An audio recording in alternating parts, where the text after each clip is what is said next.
ராஜ நட்பு. அத்தியாயம் 3. வரவேற்பு வைபவம். வாதாபி புலிகேசியை உள்ளே நுழைய விடாமல் திருப்பி அனுப்பிய வானளவு ஓங்கிய வலிமை மிக்க காஞ்சி கோட்டையின் வாயிலில் தேர் நுழைந்ததும் மாணகன் அதிர்ச்சியடைந்தான். வாயிலின் உட்புறம் அலைக்கடலென மக்கள் திரண்டிருந்த காட்சி அவனை திகைக்க செய்தது.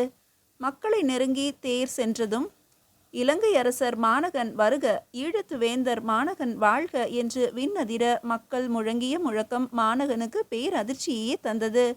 கூடிய கூட்டத்திலிருந்து திருமால் போன்ற நெடிய உருவம், அதன் நீட்சியை மேலும் அதிகரிக்க செய்யும் நீண்ட கிரீடம் ஜொலிக்க முன்னே வந்து, மாணகா, பல்லவ சாம்ராஜ்யத்தின் மக்கள் சார்பில் வரவேற்கிறேன். உன் எண்ணம் யாவும் இறையருளால் ஈடேற வேண்டும் என்று வாழ்த்துகிறேன் என்று வரவேற்ற போது அந்த வரவேற்பை வழங்கியவர் மாமல்லர் நரசிம்மவர்மர் என்பதை உணர்ந்தபோது மாணகன் பேரதிர்ச்சியடைந்து தேரிலிருந்து கீழே இறங்கி நின்றான்.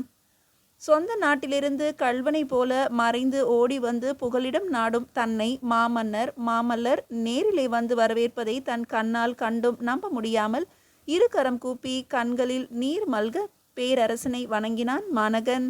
பதில் வணக்கம் செய்ததோடு அமையாது, அருகே நெருங்கி தாழ்த்தோய தடக்கைகளால் அவனை மாமல்லர் ஆற தழுவிய போது உடல் புல்லரித்தது. மாமல்லர் வாழ்க, மாணகன் வாழ்க என்று மக்கள் முழங்கினார்கள். மாணகா, உன் வரவுக்காக ஊருக்குள் மக்கள் காத்து கொண்டிருக்கிறார்கள். விருந்தினருக்கு உரிய பெருந்தேரும் காத்திருக்கிறது. செல்வோம், புறப்படு. மாமல்லர் சொன்னதும் மாணகன் திரும்பி தன் பின்னே நின்ற அபயனை பார்த்தான். நடப்பது கனவா நனவா என்பது புரியாமல் குழம்புவதை அபயனின் முகம் காட்டியது. மாணகனது பார்வையின் பொருள் உணர்ந்த பேரரசர், அமைச்சரே, மாணகன் தோழனையும் அழைத்து வாருங்கள் என்றார். கூட்டத்தோடு நின்ற அமைச்சர் முன்னே வந்து அபயனுக்கு அருகே சென்றார். நேற்று அரசரை காண அனுமதிக்க மறுத்த அமைச்சர் 4 நாட்கள் பொறுத்து வா என்று பொறுமையை சோதித்த அமைச்சர் இன்று எப்படி அழைப்பு அனுப்பினார்? ஆடம்பரமான வரவேற்பையும் ஏன் அமைத்தார் என்று புரியாமல் தவித்த அபயனை நோக்கி புன்னகை செய்த அமைச்சர் தோழமையை உணர்த்தினார். இடைப்பட்ட பாறைக்கு வழிவிட்டு விலகும் பேராறு போல வாயிலில் கூடிய மக்கள் கூட்டம் 2ஆக பிளந்து இடையே வழிவிட்டது. மாமன்னரும் மாணகனும் அந்த வழியே நடந்தனர். சற்று தூரத்திலே பட்டொளி வீசி பறக்கும் நந்தி கொடி உயர்த்திய பெருந்தேர் நின்றது.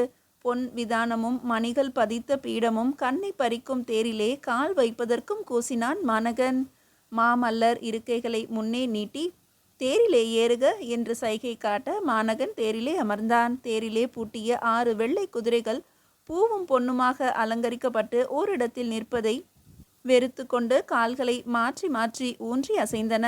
பாகனுக்குரிய இடத்தில் நாம் முன்னமே பார்த்த ஜெயமல்லன் அலங்கார உடையோடு பொன் பிடி அமைத்த சாட்டையோடு உத்தரவை எதிர்பார்த்து காத்திருந்தான். மாமல்லரும் தேரிலே ஏறி மாணகனுக்கு அருகே அமர்ந்து தலையசைத்தார். ஜெயமல்லன் சாட்டையை சொடுக்கினான். அது குதிரைகளின் மீது படாமல் ஒலியை மட்டும் எழுப்பியது. மறுகணம் 6 குதிரைகளும் கை தேர்ந்த 6 சங்கீத வித்வான்கள் தாளம் போடுவது போல ஒரே காலகதியில் நடந்தன. தேர் மண்ணிலே சென்றது. ஆனால் அது மெல்ல மெல்ல உயர்ந்து வான வெளியிலேயே பறப்பதாக நினைத்தான் மாணகன். அரை நாழிகை சென்றது. திடீரென்று பெருமுழக்கம் கேட்டது. மாமல்லர் வாழ்க, மாணகன் வாழ்க என்று இடி முழக்கமாக எழுந்த வாழ்த்தொழியை தொடர்ந்து பூமாரி பெய்தது. கனவுலகிலிருந்து மீண்ட மாணகன் நகரத்தின் நடுநாயகமான ராஜ வீதியில் தேர் செல்கிறது என்பதை புரிந்து கொண்டான். இருபுறமும் மலைத்தொடர் போல பல மாடங்கள் கொண்ட மாளிகைகள். மாளிகையின் வெளியில், படியில், வாயிலில், சாளரத்தில் எங்கே பார்த்தாலும் மக்கள். ஒவ்வொரு மாளிகையும் மன்னன் அரண்மனை போல செழிப்பும் சிறப்பும் பெற்று திகழ்ந்தன. தந்தத்தால் செய்தார் போல வெண் சுதை பூச்சு ஓவிய கலையின் உயர்வை காட்டும் சித்திரங்கள் வெளிச்சுவரின் அழகுக்கு அழகு சேர்த்தன. மாளிகை வெளியே இருபுறமும் பாயும் சிங்கம், பறக்கும் பரி, மலைப்புறம் செய்யும் மதக்கரி முதலியன காஞ்சிபுரத்து சிற்பிகளின் கை திறமையை காட்டின. மலர் தோரணம், தரள தோரணம், தழை தோரணம், துகில் தோரணம் என பல வகை தோரணங்கள் வீதியின் குறுக்கே அமைந்து கண்ணுக்கு விருந்து நல்கின. ஆடவரும் பெண்டிரும் அணிந்திருந்த ஆடை ஆபரணங்கள் உலகத்தின் செல்வமெல்லாம் இந்த காஞ்சியில் தஞ்சமடைந்து விட்டன போலும் என்பதையே உணர்த்தின. மாணகன் திணறினான். காஞ்சியின் பொருள் வளத்தை, கலை வளத்தை கண்டு திணறினான். தன்னை இதற்கு முன்பு பார்த்திராத மக்கள் இப்படி வாழ்த்தி வரவேற்கும் விந்தையை கண்டு திணறினான். அவர்தம் வாழ்த்தி வரவேற்கும் பேரன்பு வெள்ளத்தில் சிறு துரும்பாக மிதந்தான். தன் பகைவனான தாதோபதீசனை வென்று மாபெரும் வெற்றி பெற்று தன் தலைநகரான அனுராதபுரத்துக்குள் நுழைய நேரும்போது கூட இப்படிப்பட்ட வரவேற்பு வைபவம் நடக்குமா என்று எண்ணி மாநகனின் உடல் சிலிர்த்தது, உயிர் சிலிர்த்தது. கண்கள் பனித்தன. குரலோ தழுதழுத்து தன்னருகே அமர்ந்து குறுநகை புரியும் பெருநிலவேந்தனிடம், அரசர்க்கரசே, இந்த வரவேற்புக்கு நான் தகுதியுடையவனா என்று கேட்டான். என் உயிர் நண்பனுக்கு, என் உயிர் காத்த அன்பனுக்கு இதனினும் சிறந்த வரவேற்பு வழங்க ஆசை. போதுமான அவகாசம் இல்லாததால் அவசரமாக இந்த அரைகுறை வரவேற்பை ஏற்பாடு செய்தேன். என்ன அரைகுறை வரவேற்பா இது? முழு வரவேற்பு கொடுத்திருந்தால் நான் மூர்ச்சையாகி விழுந்திருப்பேன். சக்கரவர்த்திகளே, உயிர் நண்பன் என்பது உபச்சார வழக்காக கொள்கிறேன். உயிர் காத்த நண்பன் என்பது... மாநகன் வாக்கியத்தை முடிக்காமல் நிறுத்தினான். உயிர் நண்பன், உயிர் காத்த நண்பன் இரண்டும் உண்மை கூற்று, தன்மை நவிர்ச்சி. மாநகா, என்னை இதற்கு முன்பு பார்த்ததில்லையா? எங்கே என் கண்களை பார்த்து சொல்.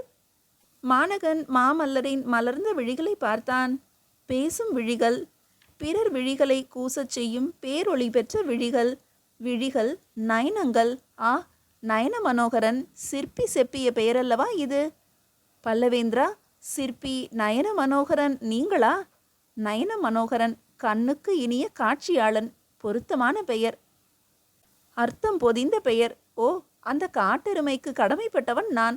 அதனால் அன்றோ அகிலம் புகழும் அரசர் பெருமானை ஆப்த நண்பராக அடைந்தேன். மாநகன் சொல்லி முடிக்கும்போது தேர் அரண்மனையின் முன்பு வந்து நின்றது. மாமல்லர் இறங்கி மாநகனை அழைத்து கொண்டு அரண்மனைக்குள் நுழைந்தார். 2 நாழிகைக்கு பிறகு அரசவை கூடியது. அரியணையில் அடலேறு நரசிம்மவர்மர் வீற்றிருந்தார். எதிரே 2 வரிசைகளில் அரசியல் அதிகாரிகளும் நகரத்து பெருமக்களுள் சிலரும் கலைஞர்களும் புலவர்களும் அமர்ந்திருந்தனர். மாமல்லரின் வலப்பக்கத்து வரிசையில் முதலாவதாக வீற்றிருந்தார் அமைச்சர் நம்பன் பேரரையர். எதிர் வரிசையின் முதல் ஆசனத்தில் இலங்கை அரசன் மாநகன் வீற்றிருந்தான். அவனுக்கு பக்கத்தில் அபயன். அமைச்சர் நம்பன் பேரரையர் எழுந்து பேசினார். திரைலோக்கிய வர்தனன் எனும் பிருத்விசாரன் என்றும் சான்றோர்கள் புகழும் மாமல்லரே, பல்லவ குலத்திலகரே, நரசிம்ம போத்தரையரே, இன்று நும் துணையை வேண்டி நம் அவைக்கு ஈழத்து வேந்தர் மாநகன் வருகை தந்திருக்கிறார்.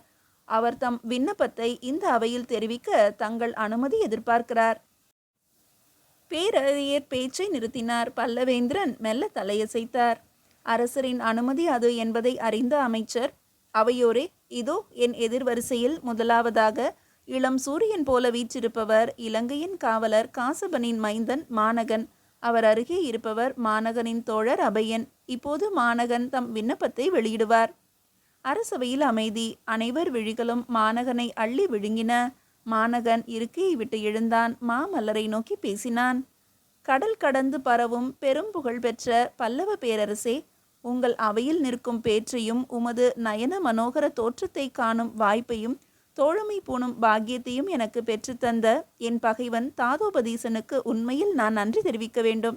அவன் எனக்கு உரிய இலங்கை அரசை தனக்கு உரியதாக தகாத முறையில் கை கொண்டதால் அன்றோ நான் நற்றுணை நாடி இந்த நாட்டுக்கு வந்து நாடாளும் மன்னர்களுக்கெல்லாம் நாயகமான உங்களை கண்டேன். இந்த வாய்ப்பை வழங்கியமைக்காக தாதோபதேசனை வெல்லும் நேரத்தில் அவனை கொல்லாமல் அவனுக்கு உயிர் பிச்சையை வழங்குவேன் என்று உங்கள் முன்னிலையிலும் உறவோரும் உயர்ந்தோரும் ஒன்று திரண்ட இந்த அவையின் முன்னிலையிலும் நான் உறுதி கூறுகிறேன். ஆஹா என்ற ரசனை குரல் அவையினரிடத்தே எழுந்தது. இதற்கு முன்பு சிலையாக திகழ்ந்த தலைகள் வலமும் இடமுமாக அசைந்து தமக்கு உயிர் இருப்பதை உணர்த்தின. மாநகன் விண்ணப்பத்தை தொடர்ந்தான். தாதோபசீசரிடமிருந்து இலங்கை அரசை பெற்று எனக்கு அளிக்க வேண்டும் என்று விண்ணப்பித்துக் கொள்கிறேன். நீங்கள் சத்திய பராக்கிரமர், சார்ந்தோர் துயர் துடைப்பவர். அதனால் என் விண்ணப்பத்தை நிறைவேற்றுவீர்கள் என்பது என் நம்பிக்கை. இறுதியாக ஒன்று, நாட்டை மீண்டும் பெற வேண்டும் என்ற நாட்டத்தோடுதான் இங்கு வந்தேன். மாமல்லரே, எனக்கு எனது நாட்டை காட்டிலும் தேவையானது ஒன்று உண்டு. அது உங்கள் நட்பு. நாடு நட்பு இரண்டையும் வேண்டும். எனக்கு நீங்கள் ஒன்றே ஒன்றுதான் தர முடியும் என்றாலும் உங்கள் நட்பு மட்டுமே போதும். மாநகன் முடித்தபோது அவையினர் புல்லரித்தனர். நரசிம்மவர்மர் மாநகனின் மாசற்ற உரையை கேட்டு உணர்ச்சி வயப்பட்டவராக சில கணம் ஊமையானார். நேற்று கண்ட ஒருவனுக்கு நம்மிடம் இவ்வளவு பாசமும் நேசமுமா, இல்லை வேஷமா? மாசற்ற மதிப்போன்ற அந்த முகத்தில் களங்கமில்லை. கண்கள் உண்மையொளி வீசுகின்றன. இவன் உரைத்த சொற்கள் உதட்டிலே பிறந்தவை அல்ல, உள்ளத்திலே தோய்ந்தவை. இறைவா, எனக்கேற்ற நண்பன் ஒருவனை எத்தனை ஆண்டுகளாக தேடிக்கொண்டிருந்தேன். இப்போதுதான் மனம் இறங்கி இந்த மாநகனை அனுப்பி வைத்தாயா? மன்னர் சிந்தனையை நிறுத்தினார். மாநகன் இன்னும் நிற்கிறான். அவனுக்கு பதில் சொல்ல வேண்டுமே. நரசிம்மவர்மரின் நா அசைந்தது. அவையோர் அசையாது செவிமடுத்தனர். இலங்கையும் தமிழகமும் ஆயிரம் ஆயிரம் ஆண்டுகளாக நட்புறவு பூண்டவை. இலங்கை வேந்தே, எம்மிடம் நீ கேட்டவை இரண்டு. இரண்டு கேட்டால் ஒன்று தரும் உலோபகுணம் படைத்தவர்கள் அல்ல பல்லவர்கள். அதனால் இரண்டையும் தந்தோம். இலங்கையை மீட்க தேவையான படைகளை தருவோம். யாமே உடன் வந்து உம்மை அரியாசனத்தில் அமர்த்துவோம். நட்பை இப்போது நல்குகிறோம். இந்த நட்பு யுகம் யுகமாக நீடித்து நிலைக்கட்டும். நரசிம்மவர்மர் எழுந்தார். அரியாசனத்திலிருந்த மேடையை விட்டு கீழே இறங்கி மாநகனின் அருகே வந்தார். கோட்டை வாயிலில் கட்டி தழுவியதைப் போல இப்போதும் தழுவிக்கொண்டார். பின் இடது கரம் மாநகனை வளைத்து அருகே இழுத்து நிற்க, அவையோரே, நரசிம்மவர்மரின் நண்பனான மாநகனை இனி மானவர்மன் என்று அழைப்போம் என்றவர் மானவர்மர் வாழ்க என்று வாழ்த்தினார். அவையினர் இந்த காட்சியை கண்டு இருவர் நட்பின் மாட்சியை கண்டு மலைத்தனர். சபையில் இருந்தவர்களில் படைத்தலைவர் பரஞ்சோதியின் முகத்தில் மட்டும் வியப்போ மலைப்போ களிப்போ துளியும் இல்லை. பரஞ்சோதி மன்னரின் செயலை விரும்பவில்லையோ? சிறிது நேரத்தில் அவை கலைந்தது. மாநகனை இல்லை மானவர்மனையும் அபயனையும் விருந்தினர் மாளிகைக்கு அழைத்து சென்றார் அமைச்சர். மற்றவர்கள் சபை நிகழ்ச்சிகளை விமர்சித்தவாறு சென்றனர். படைத்தலைவர் பரஞ்சோதி தாம் மட்டும் இன்னும் தம் ஆசனத்திலேயே அமர்ந்திருப்பதை உணர்ந்து எழுந்தார். அவையிலிருந்து வெளியேற ஓரடி எடுத்து வைத்த அவர் முன்பு சேவகன் ஒருவன் வந்து பணிந்து சொன்னான், படைத்தலைவரே, சக்கரவர்த்தி உங்களை வரச் சொன்னார். அவர் வசந்த மாளிகையில் இருக்கிறார். பரஞ்சோதிக்கு அரசரின் ஆணை வியப்பூட்டியது. அரண்மனையின் பிற்பகுதியில் அந்த புறத்துக்கு அருகே உள்ள நந்தவனத்தின் நடுவில் இருக்கிறது வசந்த மாளிகை. அங்கே அதிகாரிகளை அழைத்து பேசும் வழக்கம் இல்லையே. இப்போது நம்மை எங்கே வர சொல்வது ஏன்? யோசித்தவாறு அவை மண்டபத்தை கடந்து அரண்மனையின் பிரதான கட்டடத்தையும் கடந்து அந்த புறத்துக்கு செல்லும் வழியே நடந்து நந்தவனத்துக்குள் நுழைந்து வசந்த மாளிகையின் படிகளில் ஏறி உள்ளே சென்றார் படைத்தலைவர். வா பரஞ்சோதி. வழக்கமான புன்னகையோடு கூடிய வரவேற்பு. பரஞ்சோதி மேலும் நடந்து சென்று அரசரின் முன்னே சென்றார். நரசிம்மவர்மர் எழுந்து நின்றார். பரஞ்சோதி, கவலைக்குரிய செய்தியை மனதிலே அடக்குவது உடலை பாதிக்கும். அதை மனம் விட்டு பேசினால் கவலை மறையும். மறையாவிட்டாலும் சிறிது குறையும். மாமத்திரர் குலத்தில் தோன்றிய உனக்கு இது தெரியாதா? பின் குறிப்பு: மாமத்திரர் என்பது மருத்துவ கலை வல்லுநரை குறிக்கும். பரஞ்சோதி மாமத்திரர் குலத்தினர் என்று பெரிய புராணம் கூறுகிறது. நரசிம்மவர்மர் எதை பற்றி பேசினார்? சபை நிகழ்ச்சியின் போது நம் இதயத்தில் முளைத்த எண்ணங்களை இவர் அறிவாரோ? பரஞ்சோதி குழப்பத்தோடு அரசர் முகத்தை ஏறிட்டு பார்க்க, நரசிம்மவர்மர் மாளிகையின் வாயிலை பார்த்தார். சேவகர்கள் இருவர் நிற்பது தெரிந்தது. சேவகா! குரல் கேட்டதும் இருவரும் ஒரே நேரத்தில் உள்ளே வந்து வணங்கினர். நான் உத்தரவிடும் வரையில் யாரையும் உள்ளே அனுப்ப வேண்டாம். ஆணையை அறிந்து கொண்ட சேவகர்கள் அகன்றனர். வா பரஞ்சோதி என்றபடி மாமல்லர் மாளிகையின் ஒரு அறைக்குள் நுழைந்தார். அறையில் ஓவியக்கூடம் போல சுவர்கள் முழுவதும் சித்திரங்கள் நிறைந்திருந்தன. ஒரு புறத்தே அழகி ஒருத்தியின் ஆடற் காட்சி சித்தரிக்கப்பட்டிருந்தது. அவள் அருகே ஒருவன் நின்ற நிலையில் கழுத்தில் தொங்கிய முழவை முழக்கிக் கொண்டிருந்தான். நரசிம்மவர்மர் அந்த சித்திரத்தின் முன்னே நின்று ஒரு கையால் முழவை தட்டினார். உடனே நடன மங்கையின் கையிலே ஒரு குமிழ் தோன்றியது. அரசர் அந்த குமிழை பற்றி இழுத்தார். நடன காட்சி அப்படியே முன்னோக்கி வந்தபோதுதான் பின்னேயுள்ள இரகசிய அறைக்கு இந்த ஓவிய காட்சி கதவு என்பது புரிந்து கொண்டார் பரஞ்சோதி. மாமல்லர் உள்ளே செல்ல பரஞ்சோதியும் பின்தொடர்ந்தார். அந்த அறையில் பல்வேறு வகையான உடைகள், கிழவர் உடை, வீரன் உடை, வியாபாரியின் உடை, அடியார் உடை, ஆண்டியின் உடை, பித்தர் உடை, பெண்டிர் உடை, இன்னும் பல்வேறு உடைகள்.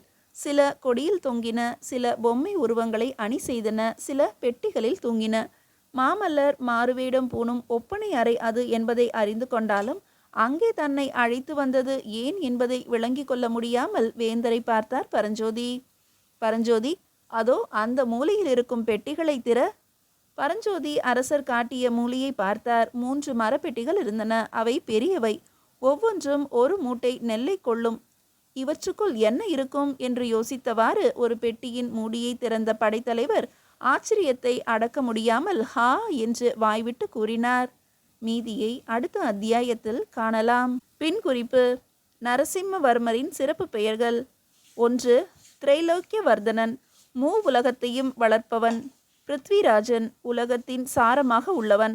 நயன மனோகரன், காட்சிக்கு இனியவன். சத்திய பராக்கிரமர், உண்மை வீரன்.